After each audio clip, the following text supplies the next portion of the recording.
మనం ఒక ట్రెడ్మిల్ మీద ఎంత వేగంగా పరిగెత్తినా సరే ఏమవుతుంది చెప్పండి. ఆ ఏమవుతుంది? విపరీతంగా అలిసిపోతాం. ఎగ్జాక్ట్లీ. ఒళ్లంతా చెమటలు పడతాయి, గుండె వేగంగా కొట్టుకుంటుంది, శారీరకంగా పూర్తిగా అలిసిపోతాం. కాని అక్షరాల ఒక్క అడుగు కూడా ముందుకు వెళ్ళలేం గదా. అవును కదా. చాలాసార్లు మన వృత్తి జీవితం లేదా మన రోజువారీ పనులు కూడా అచ్చం ఇలాగే అనిపిస్తుంటాయి. ఉదయం నుండి రాత్రి వరకు ల్యాప్టాప్ ముందు కూర్చుంటాం, 100 ఫోన్ కాల్స్ మాట్లాడతాం, మీటింగ్స్ అటెండ్ అవుతాం. కానీ రోజు చివర్లో చూసుకుంటే పెద్దగా సాధించిందేమీ ఉండదు. కరెక్ట్. అసలు ఈరోజు నేను సాధించింది ఏంటి అంటే ఆశించిన ఫలితం మాత్రం శూన్యం అనిపిస్తోంది. ఒక రకమైన బర్నౌట్ ఫీలింగ్ వస్తోంది. అంటే ఆ ఫీలింగ్ రావడానికి ప్రధాన కారణమేమిటంటే కేవలం శ్రమ ఉంటే సరిపోదు. ఆ శ్రమను సరైన దిశలో పెట్టాలి. మన ముందున్న గమ్యమేమిటో స్పష్టంగా తెలియనప్పుడు మనం ఎంత కష్టపడినా అది ఆ ట్రెడ్మిల్ మీద పరుగులాంటిదే. ఎనర్జీ ఖర్చవుతుంది కానీ డెస్టినేషన్ రాదు. అవునవును. ఈరోజు మన లోతైన విశ్లేషణ సరిగ్గా ఇదే సమస్యకు ఒక అద్భుతమైన పరిష్కారాన్ని వెదికే ప్రయత్నం చేయబోతోంది. తక్కువ శ్రమతో అత్యుత్తమ ఫలితాలను ఎలా రాబట్టాలి. చాలా ఆసక్తికరమైన అంశం. దీనికోసం ఈరోజు మనం ఒక అద్భుతమైన ఆడియో రికార్డింగ్ను విశ్లేషించబోతున్నాం. ఇది ఇన్సూరెన్స్ రంగంలో అగ్రస్థానంలో ఉన్న ఒక కన్సల్టెంట్ మిస్టర్ ప్రకాష్ జోషి మరియు ఇతర ఫైనాన్షియల్ నిపుణుల మధ్య జరిగిన ఒక మీటింగ్. ఓ, అయితే ఇది నేరుగా ఇండస్ట్రీ ఎక్స్పర్ట్స్ నుండి వస్తున్న సమాచారం అన్నమాట. ఖచ్చితంగా. ఒక సాధారణ అడ్వైజర్ స్థాయి నుండి అత్యున్నత స్థాయికి, అంటే ఒక ఎలైట్ స్థాయికి ఎదగడానికి అవసరమైన ఆలోచనా విధానం, క్రమశిక్షణ మరియు రోజువారీ అలవాట్లను వెలికితీయడమే మన లక్ష్యం. అంటే ఇది కేవలం ఇన్సూరెన్స్ వాళ్లకి మాత్రమే కాదు కదా. అస్సలు కాదు. ఐటీ ఉద్యోగులైనా, వ్యాపారస్తులైనా, ఏ రంగంలో ఉన్నవారికైనా ఇది అద్భుతంగా ఉపయోగపడుతుంది. ఎందుకంటే చూడండి, విజయపడ ఆలోచనా విధానమనేది అన్ని రంగాలకు ఒకేలా ఉంటుంది. ఈ సోర్స్లో నాకు బాగా నచ్చిన విషయమేంటంటే విజయమనేది ఏదో అదృష్టం వల్ల రాదు. అది ఒక పకడ్బందీ వ్యవస్థ, ఒక సిస్టంను నమ్ముకుని ప్రతిరోజూ చేసే పనుల వల్ల వస్తుంది అని చాలా ప్రాక్టికల్గా చెప్పారు. సరే, దీని కొంచెం లోతుగా విశ్లేషిద్దాం. అద్భుతమైన ఫలితాలు సాధించాలంటే ముందుగా చాలా స్పష్టమైన లక్ష్యం ఉండాలి అని ఈ చర్చలో పదే పదే ప్రస్తావించారు కదా. ఉదాహరణకు, ఏడాదికి 50 పాలసీలు అమ్మాలి అంటే వారానికి సగటున ఒక పాలసీ చెయ్యాలి అనే టార్గెట్. కానీ ఇక్కడ నన్ను బాగా ఆకర్షించిన విషయం వాళ్లు చెప్పిన ఆ సైన్ బోర్డ్ టెక్నిక్. అది చాలా పవర్ఫుల్ టెక్నిక్. అంటే నేను బాగా పనిచేయాలి అనో, ఎక్కువ సంపాదించాలి అనో కాకుండా నవంబర్ 3, 2025 నుండి నవంబర్ 2, 2026 వరకు నేను 50 పాలసీలు చేస్తాను అని ఒక బోర్డుపై స్పష్టంగా రాసి రోజూ నిద్రలేవగానే మరియు పడుకునే ముందు కనిపించేలా పెట్టుకోవాలి. అవును. అసలు ఇంత స్పెసిఫిక్ తేదీలు ఎందుకు రాయాలి? ఈ టెక్నిక్ వెనుక ఉన్న సైకాలజీ ఏంటి? ఇక్కడే అసలైన సైన్స్ దాగుంది. నేను బాగా పనిచేయాలి అనేది ఒక కోరిక మాత్రమే. దానికి ఒక డెడ్లైన్ లేదు కదా. ఎప్పుడైతే మనం ఒక నిర్దిష్టమైన తేదీని రాస్తామో అది మనకు మనం చేసుకుంటున్న ఒక అగ్రిమెంట్ లాంటిది. ఒక కాంట్రాక్ట్ లాగా. అవును. దీన్నే సైకాలజీలో విజువల్ క్యూస్ అంటారు. దీని ద్వారా సబ్కాన్షియస్ మైండ్ను ప్రోగ్రామ్ చేయడమన్నమాట. ఒకసారి ఊహించుకుందాం, ఒక అడ్వైజర్ రోజంతా తిరిగి ఎవ్వరూ ఏమీ కొనలేదని తీవ్రమైన నిరాశతో ఇంటిలో వస్తాడు. అలిసిపోయి బెడ్ మీద పడతాడు. పడగానే ఎదురుగా ఆ బోర్డు కనిపిస్తుంది. ఆ క్షణంలో అతని మెదడుకు నీ టార్గెట్ ఇంకా పూర్తి కాలేదు, ఈరోజు ఫెయిల్ అయినా రేపు ఇంకో అవకాశం ఉంది అనే ఒక కమాండ్ వెళ్తుంది. ఉదయం లేవగానే మళ్లీ అదే కమాండ్. ఎగ్జాక్ట్లీ. దీనివల్ల మన చుట్టూ జరిగే ప్రతి పనిలోనూ ఆ లక్ష్యాన్ని చేరుకునే అవకాశాలను మన మెదడు వెతకడం ప్రారంభిస్తుంది. అంటే మనకు తెలియకుండానే మన చుట్టూ ఉన్న ఆపర్చునిటీస్ మన కంటికి స్పష్టంగా కనిపించడం మొదలవుతాయన్నమాట. అయితే ఇక్కడ ఇంకో ఆసక్తికరమైన పాయింట్ వచ్చింది. ఈ నో అని వినడానికి అలవాటు పడాలి అని. మంది వద్దన్నా సరే కుంగిపోకుండా ఉండాలి అని చెప్పారు. కాని ఒక్క నిమిషం, రోజూ 10 మంది మనం చేసే పనిని రిజెక్ట్ చేస్తుంటే కుంగిపోకుండా ఉండటం ఎలా సాధ్యం? ప్రాక్టికల్గా ఆలోచిస్తే ఫ్రస్ట్రేషన్ వస్తుంది కదా. మీరు చెప్పిన ఫ్రస్ట్రేషన్ రావడం చాలా సహజం. కానీ సేల్స్ లేదా కన్సల్టింగ్ రంగంలో ఉన్న టాప్ ప్రొఫెషనల్స్ ఈ రిజెక్షన్ని చూసే కోణం వేరుగా ఉంటుంది. నిపుణులు ఇక్కడ వివరించిన లాజిక్ ఏంటంటే వైఫల్యాన్ని ముందుగానే అంగీకరించడం. అంటే ముందే ప్రిపేర్ అవ్వడమా? అవును. దీన్ని లా ఆఫ్ యావరేజెస్ అంటారు. మీరు 10 మందిని కలిస్తే 9 మంది నో చెప్తారు, ఒకరు మాత్రమే ఎస్ చెప్తారు అనేది ఒక మ్యాథమెటికల్ ఈక్వేషన్ లాంటిది. హ్మ్. సో మీరు మానసికంగా నేనీరోజు 9 నోలు వినడానికి వెళ్తున్నాను అని ఫిక్స్ అయిపోతే ఆ 9 మంది మిమ్మల్ని కాదన్నప్పుడు మీకు ఎలాంటి ఆశభంగం ఉండదు. ఎందుకంటే అది మీ ప్లాన్లో భాగమే. వావ్! అంటే ఆ ఒక్క ఎస్ కోసం వెతుకుతున్నాం మనం. కరెక్ట్. ఇది మీకు మీరే ఒక రిజెక్షన్ ప్రూఫ్ జాకెట్ వేసుకోవడం లాంటిది. రిజెక్షన్ని ఒక పర్సనల్ ఫెయిల్యూర్లా కాకుండా కేవలం ఒక నంబర్స్ గేమ్లా చూడాలన్నమాట. సరే, లక్ష్యం రాసుకున్నాం, మానసికంగా రిజెక్షన్స్కి సిద్ధమయ్యాం. కానీ దాన్ని సాధించడానికి రోజువారీ జీవితంలో ఎలాంటి పనులు చేయాలి? ఇక్కడే క్రమశిక్షణ వస్తుంది. ఈ రోజువారీ దినచర్య గురించి మాట్లాడుతూ ఒక అత్యంత షాకింగ్ ఉదాహరణ ప్రస్తావించారు సోర్స్లో. ఏడాదిలో 365 రోజులు పనిచేయాలని చెబుతూ ఒక గుడి దగ్గర కూర్చునే భిక్షగాడ్ని ఒక ప్రొఫెషనల్తో పోల్చారు. అవును, అది కొంచెం నిజంగానా? ఉన్నత చదువులు చదివి లక్షలు సంపాదించే ఒక కన్సల్టెంట్ని తీసుకెళ్లి ఒక భిక్షగాడితో పోల్చడం ఏంటి? ఇది చాలా ఎక్స్ట్రీమ్ కదా. అసలు ఇందులో దాగున్న లాజిక్ ఏంటి? వినడానికి కొంచెం కటువుగా ఉన్నా ఇది 100% నిజమండి. ఈ ఉదాహరణ మన ఈగో మీద నేరుగా దాడి చేస్తుంది. ఒకసారి ఒక భిక్షగాడిని గమనిద్దాం. వానొచ్చినా, ఎండకాసినా, చలిగా ఉన్నా కరెక్టుగా ఉదయం 6 గంటలకల్లా గుడిమెట్ల దగ్గర తన స్పాట్కి వెళ్ళిపోతాడు. హ్మ్, దానికి తగ్గట్టుగా రెడీ అవుతాడు. అవును. అంటే అతను తన ఉనికిని, తన టైమింగ్ని 100% గౌరవిస్తున్నాడు. మరి నేనే నా సొంత బాస్ అనుకునే చాలామంది అడ్వైజర్లు లేదా ఫ్రీలాన్సర్స్ పరిస్థితి ఎలా ఉంటుంది? ఉదయం 9కి లేస్తారు. వాట్సాప్ చూస్తారు.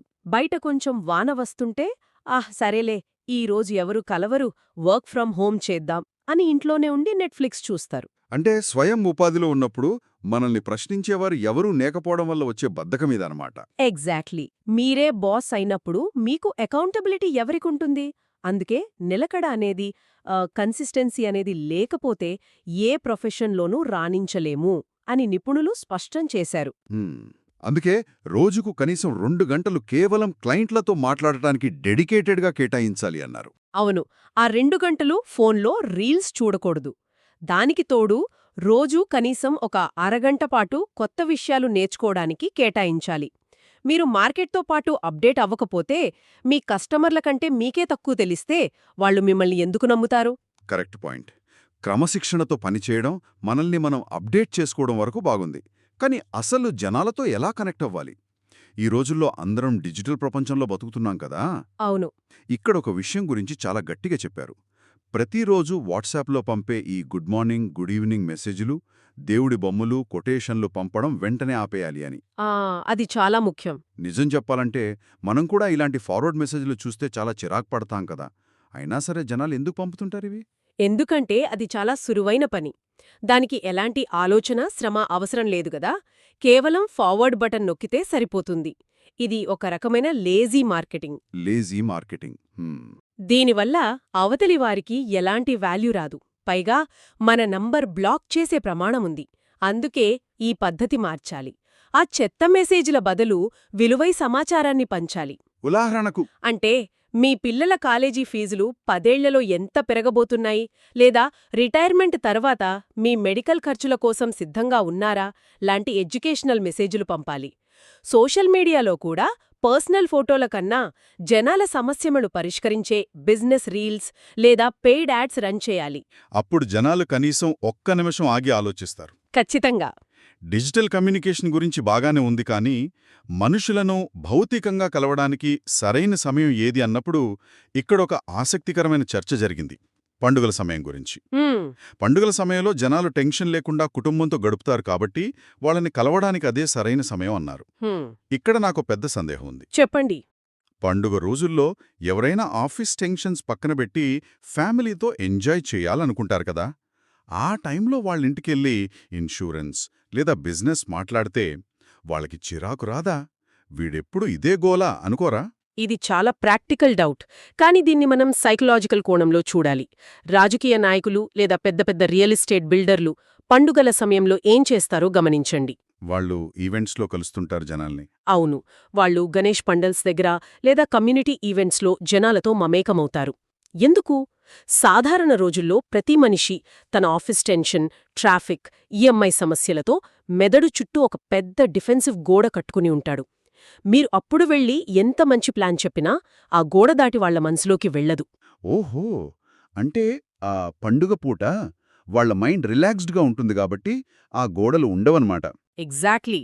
పండుగ రోజు మీరు వెళ్లాల్సింది వాళ్ల చేత పాలసీ ఫామ్ మీద సంతకం పెట్టించడానికి కాదు, ఒక ఎమోషనల్ కనెక్షన్ పెనవేసుకోవడానికి.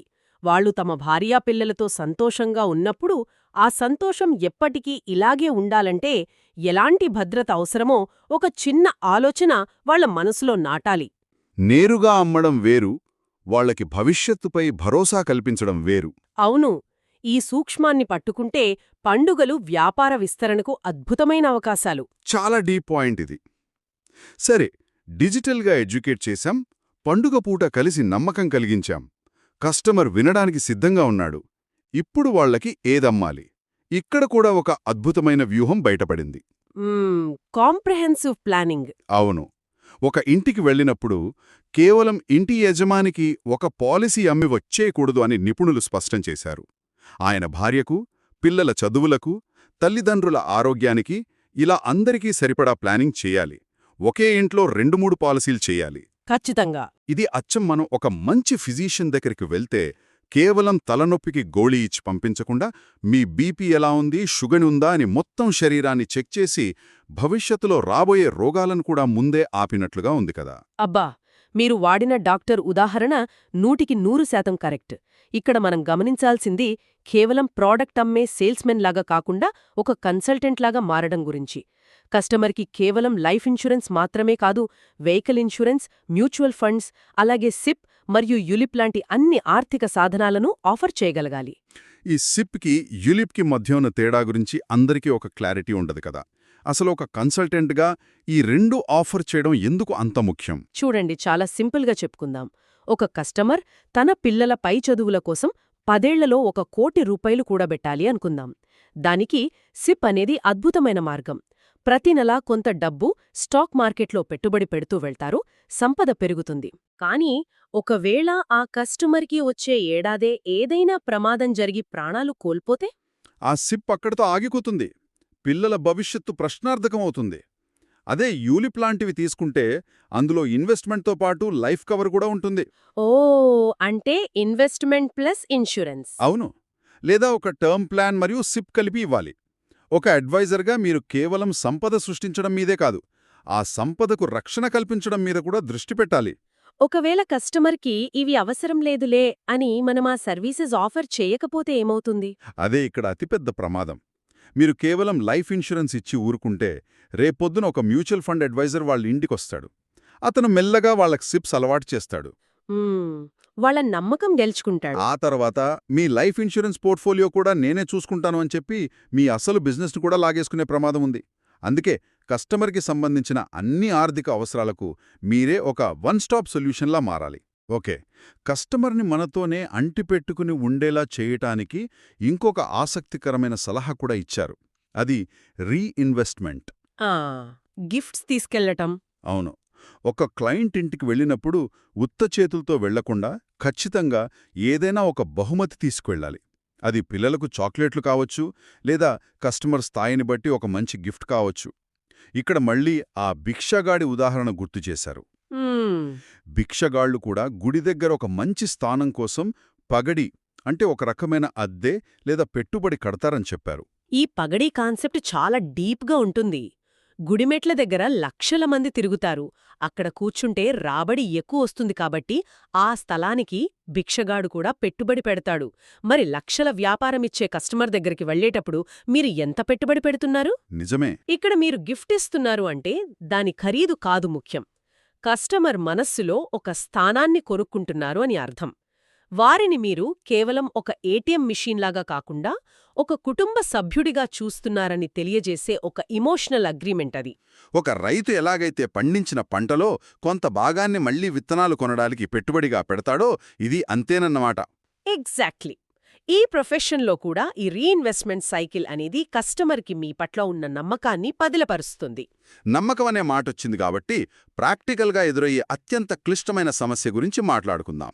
మనం ఎంత అద్భుతమైన ప్లాన్ చెప్పినా సరే కస్టమర్కి ఇప్పటికీ ఒక పాత అడ్వైజర్ ఉంటే ఏం చేయాలి? ఇది అందరికీ ఎదురయ్యే సమస్యే. చాలాసార్లు మా నాన్నగారికి తెలిసిన శర్మగారున్నారండి, మేమంతా ఆయన దగ్గరే పాలసీలు తీసుకుంటాం అంటారు. సాధారణంగా ఎవరైనా సరే వెంటనే ఆ శర్మగారికి ట్రెండ్స్ తెలియండి, ఆయనకంటే నేనే బెటర్ అని వాళ్లను తప్పు పట్టడమో చేస్తారు. కాని ఇక్కడ మాత్రం ఆ పాత ఏజెంట్ని ఎప్పుడు తప్పు పట్టకూడదు, పైగా ఆయన మెచ్చుకోవాలి అన్నారు. అవును. వినడానికి చాలా వింతగా ఉంది. మన కాంపిటీటర్ని మనమే పోగొట్టమంటే మన ఈగో అడ్డొస్తుంది కదా. పైగా వాళ్ళు నాకంటే గొప్పోళ్ళు అని నేనే ఒప్పుకుంటే ఇక నా దగ్గర పాలసీ ఎందుకు తీసుకుంటారు? ఇక్కడే ఒక అద్భుతమైన సైకలాజికల్ ట్రిక్ దాగుంది. ఎప్పుడైతే మీరు ఆ పాత ఏజెంట్ని తప్పుపడతారో, మీరు నేరుగా ఆ కస్టమర్ నిర్ణయాన్ని, వాళ్ల తండ్రిగారి జడ్జిమెంట్ని తప్పుపట్టినట్లవుతుంది. సహజంగానే వాళ్ల ఈగో హట్ అవుతుంది. వాళ్ళు డిఫెన్సివ్ మోడ్లోకి వెళ్ళిపోతారు. అవును. వెంటనే వాళ్ల నాన్నగారి ఫ్రెండ్ని వెనకేసుకొస్తారు. ఇక మీరు ఎంత లాజిక్ చెప్పినా వినరు. కాని మీరు ఆ పాత ఏజెంట్ను, వారి అనుభవాన్ని మెచ్చుకుంటే ఏం జరుగుతుందో తెలుసా? వాళ్ల మెదడు చుట్టూ ఉన్న ఆ డిఫెన్సివ్ వాల్ కూలిపోతుంది. అమ్మయ్య, వీడు మనల్ని జడ్జి చేయడం లేదు అని రిలాక్స్ అవుతారు. కరెక్ట్. వాళ్ల నమ్మకాన్ని గెలుచుకోవడానికి ఇది బెస్ట్ షార్ట్కట్. అంటే ముందు వాళ్ల నమ్మకాన్ని గెలుచుకుని ఆ తర్వాత నెమ్మదిగా వాళ్ల పాత ఫైల్స్ పరిశీలించాలన్నమాట. అప్పుడు వాళ్ళేమైనా తప్పులు చేసుంటే, ఉదాహరణకు వాళ్ల ఇంట్లో ఆడపిల్ల ఉండి ఆమె ఉన్నత చదువులకు లేదా పెళ్లి కోసం ఎలాంటి ఫినాన్షియల్ ప్లానింగ్ లేకపోతే అప్పుడు మనం ఎంటర్ అవ్వాలి. శర్మగారు చాలా బాగా చేశారు, కాని బహుశా మీ పాప భవిష్యత్తు గురించి ఈ ప్లాన్ ఆయన దృష్టికి రాలేదేమో, దీన్ని నేను కవర్ చేస్తాను అని సున్నితంగా వాళ్ల దృష్టికి తీసుకురావాలి. సూపర్ స్ట్రాటజీ ఇది. అవును. దాంతోపాటు నెట్వర్క్ పెంచుకోవడానికి ఇంకో చిన్న ప్రాక్టికల్ ట్రిక్ కూడా చెప్పారు. ఒక పాలసీ ఫామ్ నింపేటప్పుడు క్యాజువల్గా వాళ్ల తోబుట్టోళ్ల పేర్లు, ఫోన్ నంబర్లు అడగాలి అని. కరెక్ట్. క్లయింట్కి రిఫరెన్స్ ఇవ్వమని నేరుగా అడిగితే ఆలోచిస్తారు. కానీ ఆ ఫామ్ నింపే ఫ్లోలో క్యాజువల్గా అడిగితే వెంటనే ఇచ్చేస్తారు. ఇవన్నీ క్షేత్రస్థాయిలో ఏళ్ల తరబడి పనిచేస్తే కానీ తెలిసే టెక్నిక్స్ కావు. నిజమే. ఇక ఈ చర్చలో చివరగా ఒక గొప్ప వ్యక్తి ఉదాహరణ ప్రస్తావించారు. ఆయనే భారతదేశ ఇన్సూరెన్స్ రంగంలో అగ్రగామిగా ఉన్న మిస్టర్ భరత్ పరేఖ్. ఆయన గురించి ఎంత చెప్పినా తక్కువే. దశాబ్దాల నుండి టాప్లో ఉన్నారు. అయినా సరే ఆయన కూడా ఇప్పటికీ మార్కెట్లో రిజెక్షన్స్ వస్తాయట. అయినా ఆయన ఏమాత్రం వెనక్కి తగ్గకుండా తాను అప్డేట్ చేసుకోవడానికి ట్రైనింగ్స్ కోసం ఏటా లక్షల రూపాయలు ఖర్చు పెడతారు. రోజుకు ఎన్నో గంటలు ఇప్పటికీ ఫీల్డ్లో ఉండి జనాలను కలుస్తూనే ఉంటారు. అంటే దీని బట్టి చూస్తే అర్థమయ్యేదేంటంటే గొప్పవాళ్లు కూడా మ్యాజిక్ ఏమీ చెయ్యరు. సీక్రెట్ ఫార్ములాలు ఏమీ ఉండవు. వాళ్ళు కేవలం బేసిక్స్ మర్చుకోకుండా అదే పనిని ఎలాంటి ఈగో లేకుండా కష్టపడి ప్రాక్టీస్ చేస్తూనే ఉంటారు కదా. అక్షరాల విజయం సాధించడమంటే ఏదో అద్భుతం జరగడం కాదు. ఈ మొత్తం చర్చ ద్వారా మనకర్థమవుతున్న సారాంశం ఒక్కటే: మీ లక్ష్యం స్పష్టంగా ఉండాలి, దానికోసం ఒక సిస్టమ్ను తయారు చేసుకోవాలి, రిజెక్షన్స్ని ఒక నంబర్స్ గేమ్లా చూడాలి, మరియు ప్రతిరోజూ క్రమం తప్పకుండా పనిచేయాలి. మనం ఎంత గొప్ప మీటింగ్స్ విన్నా, ఎన్ని పుస్తకాలు చదివినా యాక్షన్ తీసుకోకుండా కేవలం జ్ఞానం సంపాదిస్తే లాభం లేదు. Knowledge without action is useless. నేర్చుకున్నదాన్ని ఆచరణలో పెట్టినప్పుడే దానికి విలువ.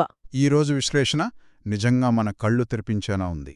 మనం మొదట్లో మాట్లాడుకున్న ట్రెడ్మిల్ ఉదాహరణ దగ్గరికే మళ్ళీ వద్దాం.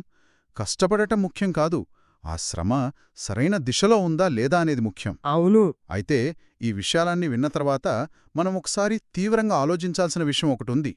ఒక అడ్వైజర్ లేదా ప్రొఫెషనల్ సక్సెస్ అవ్వాలంటే కేవలం క్రమశిక్షణ, నాలెడ్జ్ ఉంటే సరిపోతుందనుకున్నాం కదా. కానీ రాబోయే రోజుల్లో ఒకసారి ఊహించండి, మీరు పంపాలనుకునే ఆ పర్ఫెక్ట్ ఎడ్యుకేషనల్ వాట్సాప్ మెసేజ్ని ఒక ఆర్టిఫిషియల్ ఇంటెలిజెన్స్ అంటే ఏఐ మీకంటే అద్భుతంగా రాయగలదు. అది నిజమే. సిప్ మరియు యులిప్ మధ్య ఉన్న మ్యాథమెటికల్ క్యాల్కులేషన్స్ని ఒక ఏఐ మీకంటే వేగంగా చేసి కస్టమర్కి ఈమెయిల్ చేయగలదు. ఒకవేళ ఇవన్నీ ఏఐ ఉచితంగా చేసేస్తే మరి 10 ఏళ్ల తర్వాత కస్టమర్ మిమ్మల్ని ఎందుకు కలవాలి, మీకెందుకు డబ్బులివ్వాలి? ఎందుకంటే ఒక ఏఐ ఎంత తెలివైనదైనా ఒక తండ్రి కళ్ళలోకి చూసి వాళ్ల పిల్లల భవిష్యత్తు గురించి మాట్లాడి ఆయనలో ఆ బాధ్యతను, ఆ ఎమోషన్ని తట్టి లేపలేకపోవచ్చు. అబ్సల్యూట్లీ. మనుషుల మధ్య ఉండే ఆ మానసిక బంధాన్ని, ఆ నమ్మకాన్ని ఏఐ సృష్టించలేకపోవచ్చు. సరిగ్గా చెప్పారు. కాబట్టి మీ రోజువారీ దినచర్యను ఒకసారి గమనించుకోండి. మీరు నిజంగా కస్టమర్లతో ఆ ఎమోషనల్ ట్రస్ట్ బిల్డ్ చేస్తున్నారా? లేక రేప్పొద్దున ఒక సాఫ్ట్వేర్ ఫ్రీగా చేసేయగల పనులనే గుడ్డిగా చేసుకుంటూ ట్రెడ్మిల్ మీద పరిగెట్టుతూ అదేదో గొప్ప సక్సెస్ అని భ్రమపడుతున్నారా? ఒకసారి ఆలోచించండి.